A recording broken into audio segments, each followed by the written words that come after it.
universe is bringing it to our attention, right? So it's something to look at, it's something to be mindful of, and it's just kind of like a little heads up of, all right, there might still need to be some healing work around something that was quite uncomfortable for you, but that's totally fine, right?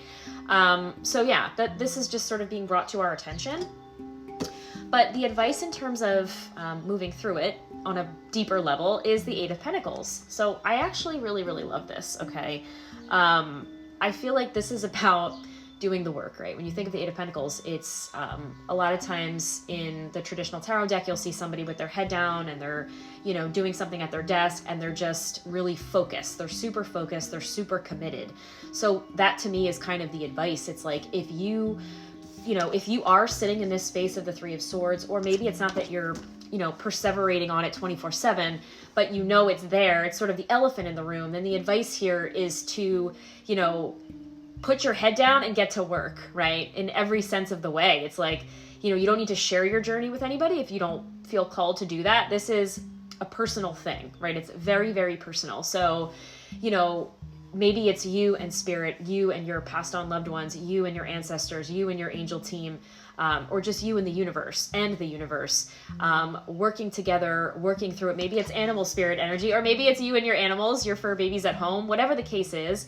You know, whoever offers you a sense of unconditional support, zero judgment, you know, maybe you do feel called to work on this, even if it's like a healthcare professional, of course, like whatever works best for you. But ultimately, this isn't about sharing, you know, where you're at in terms of your heart, you know, I want to say your heart health, emotionally speaking.